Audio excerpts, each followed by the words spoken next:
Alhamdulillah pada kesempatan malam yang berbahagia ini, aduh berbahagia karena saya berada di Padepokan saja, tidak kemana-mana karena lagi lara boyok, aduh lara encok, skala kaku, karena lara boyok kayak wong tua, tumbang tumbang.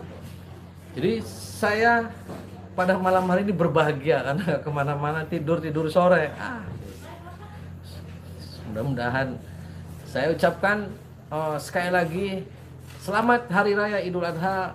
Mudah-mudahan saya dan sahabat semua selalu dalam lindungan Allah, diberikan kesuksesan, kebahagiaan oleh Allah fid dini wa dunya wal akhirah. Amin Allahumma amin. Jadi sahabat begini, setelah sebelum cerita-cerita tentang masalah santet, kenapa sih saya kok baru sekarang ini saya datang-datangin dukun dan juga tarung-tarung dengan tentang masalah santet dengan dukun-dukun santet, nanti saya akan cerita sedikit sahabat. Akan cerita sedikit, saya ada pengalaman pribadi dan ada dendam pribadi. Sama dukun-dukun santet ada dendam pribadi. Jadi nanti saya akan cerita. Jadi sebelum cerita wis ngecaprak wis kita sholat Nabi dulu lah, mumpung ini di markas besar Padepokan anti galau. Kain kiswah promosi. Allahumma sholli wa sallim wa barik alaihi wa ala alihi wa sahbihi. Salawat ya.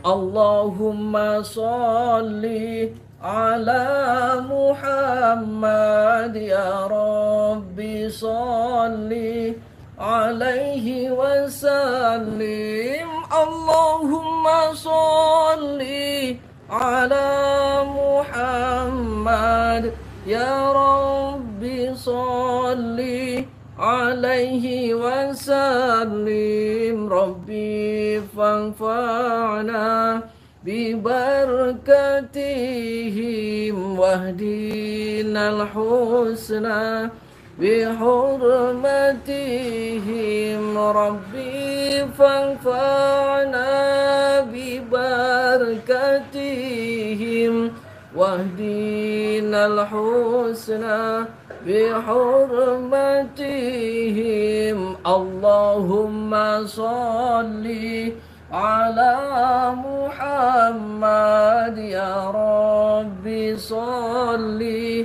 alaihi wa sallim. Allahumma sholli ala Muhammad ya Rabbi sholli alaihi wa sallim. Rabbi fanfa'na bibarakatihim wahdinal husna bihurmatihim. Rabbi fanfa'na bibarakatihim wahdinal husna bihurmatihim. Sholawat istighfar, perbaiki sholat sahabat. Usah jangan caprak tuh, setan belek, setan kempret, pak, usah caprak tuh.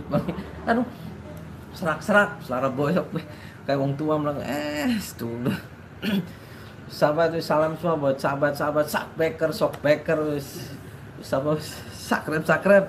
Jadi begini sahabat ceritanya, saya dulu ya ketika saya sudah mukim. Jadi sebenarnya saya itu pesantren dari umur 9 tahun. Pesantren itu dari umur 9 tahun. Waktu itu pesantren saya yang pertama di pesantren Kempek Cirebon. Nah, saya terakhir itu di Benda Bumiayu Cerampok dan 2004 itu saya selesai pesantren di situ. Dari mulai 93 2004 saya terus melanglang buana. Bapak saya adalah seorang praktisi juga, praktisi yang luar biasa dan praktisi yang terkenal dengan ilmu gaibnya.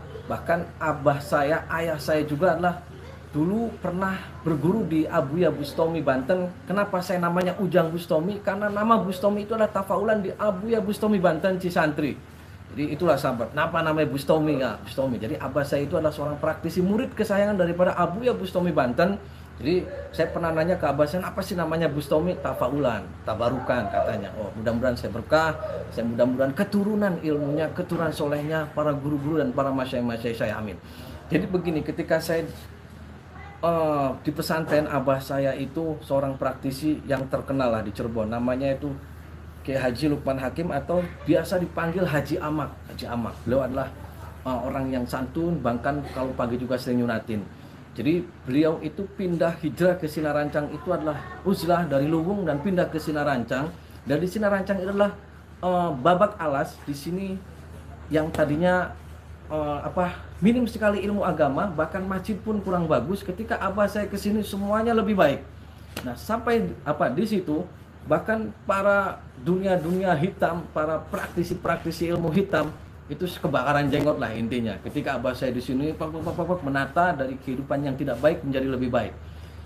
Setelah itu abah saya tahun 2004 itu meninggal. Saya masih di pesantren Bumiayu, lagi menghafalkan Al-Quran baru 15 juz. Waktu itu saya kaget. Saya sebelum abah saya meninggal, seminggu kemudian saya menjenguk abah saya di rumah waktu dari pesantren. Abah saya ngomong ke saya sebentar lagi meninggal. Jadi kamu harus siap untuk meneruskan saya, kata abah saya. Saya kaget, meneruskan gimana? Jadi ketika abah saya sudah meninggal, saya langsung kaget karena saya dari pesantren langsung meneruskan perjuangan abah saya menemui tamu-tamu pasien-pasien semua. Jadi saya kaget deh. Waktu itu umur masih 22 tahun, bayangkan sahabat. Jadi saya masih plonga-plongo. Tapi saya dengan keyakinan saya ketika itu saya sempat down juga. Down umur masih 22 tahun harus terjun di dunia praktisi. Jadi saya down waktu itu sebulan down keliling dari mulai Banyuwangi, Banten semua dan terakhir di Kediri. Dan terakhir juga saya ketemu dengan guru saya lagi yaitu Kiai Haji Ishaq Al-Hafiz Allahumma yarham. Nah, beliau menasihatin saya udah teruskan perjuangan abah. Nah, waktu itu saya disemangatin oleh guru saya Kiai Ishaq Al-Hafiz. Jadi saya kembali lagi ke rumah dan saya meneruskan. Waktu itu belum saya mempunyai padepokan. Saya masih rumah di bawah di sebelah masjid. Nah, sejak itu abah saya belum 40 hari sahabat. Belum 40 hari saya kan menempati rumah abah saya. Itu ada seorang paranormal datang ke rumah saya. Waktu itu saya baru belum 40 hari lah meninggal abah saya. Saya datang, kirain saya tamu, jadi assalamualaikum, waalaikumsalam. Terus saya buka pintunya, kaget. Dia pakai belangkon, terus dengan pakaian sopannya, pakai sarung dan bawa keris di sini, datang ke saya. Terus saya karena beliau tamu yang datang, saya ngomong dari mana, terus ada keperluan apa. Beliau dengan santunnya, dengan ngomongnya seperti ini, saya nggak perlu tahu. Saya tahu abah Anda telah meninggal. Jadi begini, saya pengen kamu itu akan menemui juga abah kamu. Maksudnya nyusul. Kamu juga tidak lama lagi, seminggu lagi akan mati. Saya kaget. Kenapa orang namu langsung seminggu lagi kamu mati? Terus maksudnya gimana? Ya kan kemarin abah kamu meninggal. Saya tidak suka dengan perjuangan bapak kamu. Sekarang kamu seminggu lagi akan mati. Saya kaget. Waktu itu saya jiwa mudanya terpancing. Nah, dia ngomong seperti itu, tamu, saya tuan rumah, saya langsung nyolot. Nah, kok ngomong begitu? Emang Anda punya nyawa? Saya punya nyawa. Oh begitu. Jadi gimana? Ya saya bilang saya tidak takut. Saya berkeyakinan bahwasanya nyawa adalah milik Allah. Saya bilang kalaupun saya seminggu lagi saya mati menyusul abah saya ikhlasilah karena Allah. Kalaupun tidak, terus bagaimana? Dia bilang oke, kita tarung. Oke. Selama itu setelah ngomong deal-dealan terus kita tarung, langsung dia permisi. Oke, permisi. Dengan permisi saya waktu itu saya kasih air, saya ngobrol biasa bincang, tapi terakhir jeduk bikin jantungan. Waduh. Cuman saya waktu itu ngeper juga kan, masih dia sudah tua kan, gondrong tua. Waduh, saya sangar. Nah, waktu itu saya langsung telepon guru saya, Pak Yai, ini tadi ada paranormal datang ke rumah saya. Dia ngomong saya seminggu lagi mati katanya. Mau menyusul abah saya yang sudah meninggal. Terus gimana Pak Yai? Kata Pak itu kamu jawab apa? Saya bilang, oke, saya layanin. Pak Yai malah ketawa, bagus katanya, lawan. Nah, saya waktu itu pas malam pertama dia waktu datang, ingat saja jam 4 sore. Pak Yai saya bilang, kamu tunggu tuh nanti malam jam 1 malam tuh pasti akan datang di depan rumah. Saya kan waktu itu nggak percaya lah Pak Yai ngomong seperti itu. Tapi saya tungguin saja, saya tungguin di rumah, tungguin. Ternyata benar sahabat, jam 1 malam datang di rumah saya. Dia dengan gagahnya bawa tasbih, bawa menyan, bawa keris. Terus di depan rumah saya, pas di depan dia bawa langsung sila begini. head to head lah, head to head. Karena saya kalau di Facebook kan jarak berapa meter itu paling ada saya kehalang kaca saja sama tembok. Saya intip, aduh ya sudah ada. Saya telepon Pai, bener sudah ada, udah kamu wudhu hajar lagi. Waktu itu dia begini, saya langsung ambil air wudhu, saya sholat, saya hadapin lagi menghadap ke sana. Saya serang lagi begini, serang. Nah pas setengah jam kemudian ada suara ledakan, der depan saya. Apa yang terjadi di depan saya ini? Ada pecahan kaca, pecahan silet, ada jarum pentul ngeler di depan. Ada jarak berapa lah, 2 kilan ngeler di situ. Karena waktu itu saya digelapin, begitu dinyalain lampunya ternyata ya pecahan-pecahan itu dengan suara ledakan di depan saya, ternyata itu yang meledak di depan saya adalah pecahan-pecahan beling kaca sampai jarum pentul semuanya lah. Waktu itu ketika ledakan itu sudah, dia pergi. Itu hari pertama. Hari kedua, malam kedua pun dia sama, sahabat. Nah pas malam ketiga saya lupa, waktu itu saya dari Jakarta, saya ketiduran. Dari Jakarta kan mopo, nah, setengah sanga nyampe rumah setengah 9 langsung tidur di kasur. Saya lagi tidur dilempar itu sahabat, dengan jinnya dia ceduk, saya dilempar sampai mental ke tembok. Saya sampai ininya geseng, saya langsung ke kaca, langsung kan benjuk. Ternyata saya intip lagi, dia sudah ada di depan rumah lagi. Waduh saya ingat, langsung saya ambil wudhu lagi, perang lagi. Apa yang terjadi, jeduk barat gitu lagi. Terus. Nah pas malam yang ketujuh sahabat, malam yang ketujuh, dia itu saya lihat pas persis banget. Dia menyalakan pentol korek, pakainya korek terus ada pentolnya. Jegres. Dia nggak tahu megang apa medianya, dia diginiin terus nyala. Ya begitu nyala, dia cuma ditiupin aja. Puh. Itu yang tadinya api kecil di depan dia duduk puk, sampai mau menghajar ke saya, karena ada tembok pembatas. Begitu di tembok pembatas udah sebola gini, mundur lagi si api, tek, langsung naik ke atas genteng. Bulu genteng cus, ledakan der. Begitu saya ditengok di belakang rumah, ternyata pohon kelapa saya yang terbakar sahabat. Aduh, begitu pohon kelapa saya terbakar, saya telepon lagi Pak Yai, ini pohon kelapa kebakar. Apa yang dijawab Pak Yai saya, guru saya? Malah ketawa, udah tungguin lagi aja. Kenapa Pak Yai? 3 hari lagi bakal ada yang meninggal. Waduh saya kaget, ada yang meninggal. Siapa Pak Yai? Saya apa dia? Udah nanti 3 hari ada yang mati. Ternyata apa sahabat? 3 hari lagi saya mendapat kabar dianya sudah terkapar di rumah sakit. Dan di rumah sakit sampai 4 hari di ICU, tidak bisa diabetes, is dead. Nah, dari situ muncul lagi yang lain, keren lagi tuh. Paranormalnya perempuan datang lagi, dengan udah tua datang lagi, terbang. Wah, ini bukan cerita ngarang nggak, bukan. Karena ini kejadian saya mendatangi paranormal, mendatangi praktisi, saya mendatangi dukun santet. Saya ada cerita sejarah bahwasanya saya dulu pernah dibegitukan, saya pernah diancam. Saya masih umur 22 tahun. Waktu itu saya masih sedih kehilangan abah saya sudah didatangi, diancam. Kan saya ya sampai sekarang kurang ajar. Jadi begitu sahabat. Jadi ketika saya mendatangi dukun-dukun santet dan saya tarung head to head, emang dulu pernah 3 kali malah. Itu kan 1 kali, 2 kalinya biasa saja. Yang 3 kalinya lagi di kuburan. 3 kali saya pernah. Dulu kan belum ada zaman YouTube, medsos yang lainnya. Kayaknya kalau di syuting live lagi itu keren itu. Jadi begitu sahabat, saya mendatangi praktisi-praktisi seperti itu. Bukan karena saya adu kekuatan, karena saya banyak sekali orang-orang yang sakit, yang tidak tahu menau, ya dihajar pakai santet, ya mereka, saya yakin ketika orang menggunakan media-media santet adalah orang yang tidak gentleman lah. Kenapa sih mereka lewat belakang? Ya, kalau emang mereka merasa sakit hati atau mereka dibayar, langsung aja datang, berantem aja kan, duel enak. Kenapa kan kalau lewat belakang kayak itu kan kurang ajar. Media-media jin setan yang mereka utus untuk menyerang target. Jadi begitu. Dari 2004 sampai sekarang 2020, saya bukan sekarang mengada-ada saya mencari mencari dukun santet, karena saya ada pengalaman ketika 2004 saya pernah head to head di depan, dan yang terakhir rumah saya pernah kebakaran juga. Itu adalah dikirim sesosok seperti Banaspati sahabat. Dulu lah kalau ngeliat berita pasti rumah saya pernah kebakaran. Itu waktu itu saya habis syuting di Serandil. Waktu itu saya masih di program 2 Dunia.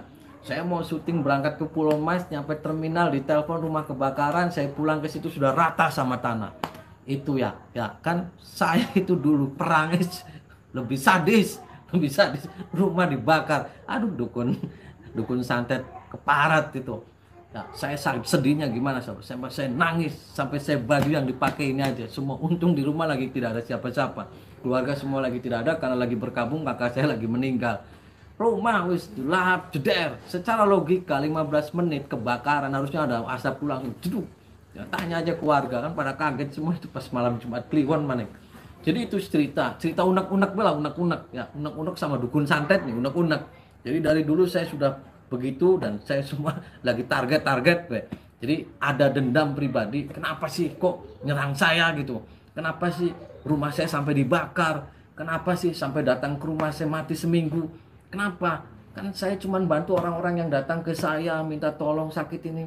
Jadi mereka ya seperti itulah, kurang ajar, setan belek, saya pret, pak. Dan juga saya akan, ini sahabat, saya akan menunjukkan kenang-kenangan, pusaka-pusaka ini kenang-kenangan banyak ketika saya mendatangi dukun-dukun santet yang head to head sama saya, berduel sama saya. Mereka ngasih pusaka-pusaka ke saya.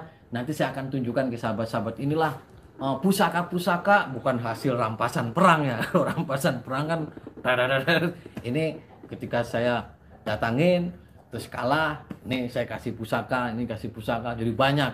Nanti pusaka-pusaka ini akan saya hibahkan wes. Ini apa? Nih dihibahkan sama siapa aja lah, banyak sahabat. Kan saya juga sudah punya pusaka, ini pusaka-pusakanya nih. Wah, nanti akan saya jejerin lagi nih. Dan sahabat nih, pusaka-pusakanya. Ini kalau di kepolisian ini lagi apa namanya? Barang bukti.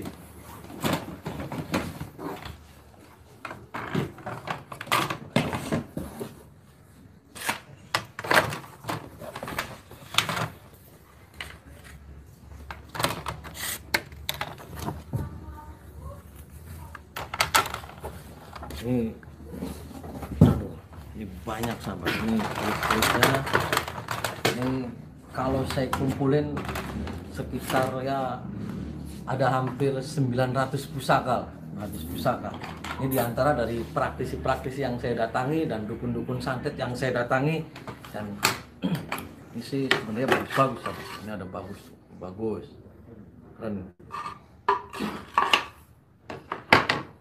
Ini kalau yang kenal pusaka ini keren, ini luar biasa ini.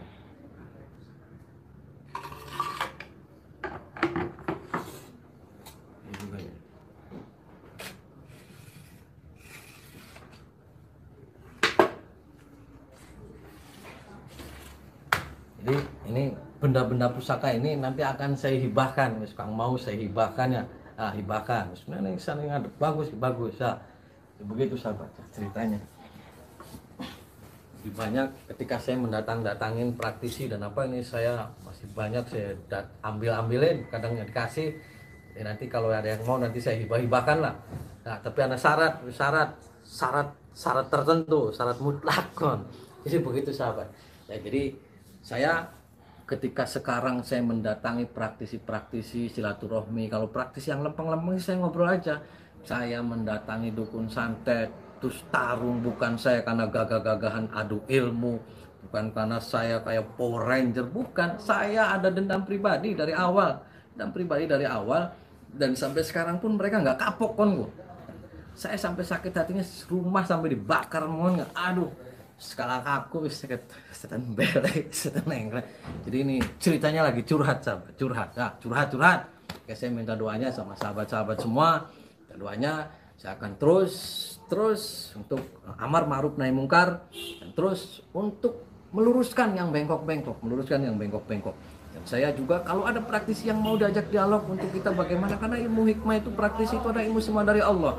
Ketika ilmu itu semua dari Allah, maka pergunakanlah untuk kebaikan, menolong orang, itu saya dukung. Karena semua orang praktis itu hebat semua, ilmunya itu hebat, semua itu syariat hebat semua. Saya salut semua di Indonesia itu berapa juta praktisi, saya salut. Tapi kalau sudah melencengkan ilmu praktisi untuk tujuan-tujuan yang tidak baik, untuk tujuan-tujuan menyakitin orang, itu yang saya tidak setuju. Kenapa? Ilmu semua dari Allah. Ketika malaikat pun, ketika orang yang mendoakan tidak baik, malaikat tidak suka. Tapi kalau ada orang yang mendoakan baik, malaikat juga ikut mendoakan sahabat. Ya. Jadi begitu, terus ngecaprak terus pengen ya. Jadi ini Kang pengen keris ya ngomong, karena syarat-syarat tertentu tenang. Nah, terus masih banyak nih, ini nanti dilindas ini. Kayak lamun ning polisi kan barang bukti kan ini saya simpan, saya rawat, saya simpan. Nah, jadi begitu sahabat. Sahabat yang saya rahmati dan saya hormati dan saya muliakan semua sahabat-sahabat sakpeker, sokpeker apalah. Jadi intinya kita jangan pernah takut terhadap yang namanya jin, jangan pernah takut terhadap namanya setan belek, setan engklek, setan kredek, setan buduk bisa jauh lah. Kita hanya takut satu, hanya kepada Allah Azza wa Jalla. Ketika dalam hati kita, dalam jiwa kita yang tertuju hanya Allah, yang tertuju hanya Allah, yang terfokus hanya Allah, insya Allah Allah akan selalu melindungi kita, Allah akan selalu bersama kita. Akan tetapi ketika kita tidak pernah ingat Allah, kita lupa sama Allah, gimana Allah mau ingat sama kita? Jadi buktikan bahwasanya kita adalah benar-benar orang yang beriman dan bertakwa kepada Allah. Kalau kita benar-benar bertakwa dan beriman kepada Allah Azza wa Jalla, yang namanya setan belek tidak akan pernah tembus terhadap diri kita. Jaminan itu, jaminan ya. Apalagi kita terus perbanyak baca sholawat, kita terus perbanyak baca istighfar, kita terus perbaiki sholat kita. Makanya sholawat, istighfar, dan perbaiki sholat. Insya Allah hal-hal yang seperti itu tidak akan mempan terhadap orang-orang yang beriman dan orang-orang yang bertakwa kepada Allah Subhanahu wa Ta'ala. Ingat ya sahabat, ketika kita dalam posisi lagi jatuh, banyak hutang, sakit, semua jangan pernah menyalahkan orang lain. Kita introspeksi diri saja. Apa sih yang kurang dalam diri kita? Ketika kita diuji oleh Allah sakit yang bertahun-tahun, sakit tidak pernah sembuh, jangan pernah menyalahkan orang. Jangan pernah menyalahkan jin. Salahkan diri kita sendiri. Ada apa dalam diri kita? Apakah kita tidak pernah sholat? Apakah kita lupa sama Allah? Apakah kita tidak pernah berbuat jahat sama orang? Makanya introspeksi diri, introspeksi diri. Jangan pernah menyalahkan orang lain. Jangan pernah memfitnah orang lain. Fitnahlah diri sendiri. Introspeksilah diri sendiri. Terus tanamkan dalam diri kita keimanan dan ketakwaan kepada Allah Subhanahu. Kalau kita positif terus sama Allah, insya Allah sembuh, insya Allah sukses. Karena yang namanya penyakit ini sahabat ya, Imam Ibnu Sina pun berkata 90% obatnya ada dalam jiwa kita, ada dalam diri kita sendiri. Ketika kita yakin Allah akan memberikan kesembuhan, insya Allah sembuh. Jadi apapun kita jangan pernah memfitnah siapapun, menyalahkan siapapun sahabat ya. Apalagi kita menyalahkan jin, setan, bismillah, setan berizin jadi tersangka, baru tersangka, jangan. Ya, kita sholat istighfar. Jadi begitu sahabat. Jadi intinya saya ketika mendatangi praktisi-praktisi, ketika mendatangi dukun-dukun santet, saya dulu ada masa-masa dulu yang sangat menyakitkan dalam diri saya. Jadi saya sampai sekarang orang yang selalu menyakiti orang lain tanpa sebab, maka saya akan datangi. Kalau masih bisa diajak ngobrol, saya ajak ngobrol. Kalaupun mereka dengan egoisnya, dengan kesombongannya, karena mereka berkiblat kepada iblis, ya saya gimana lagi? Ya lu jual, saya borong, begitu saja. Ya sahabat, wis gitu saja, jangan caprak. Wis. Aduh, lara boyok yang masih ngecaprak. Wis. Salat.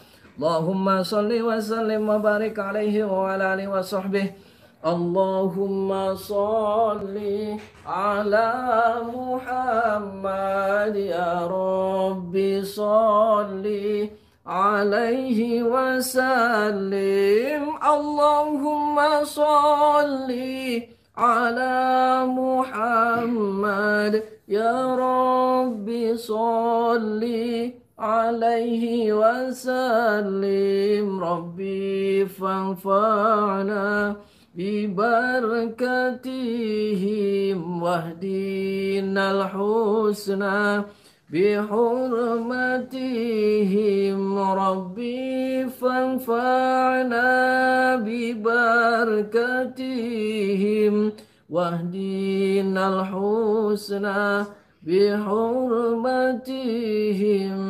Ingat, sholawat, istighfar, dan perbaiki sholat. Doakan saya sahabat, dan saya juga akan mendoakan sahabat-sahabat semua. Lawan semua bentuk kemusyrikan.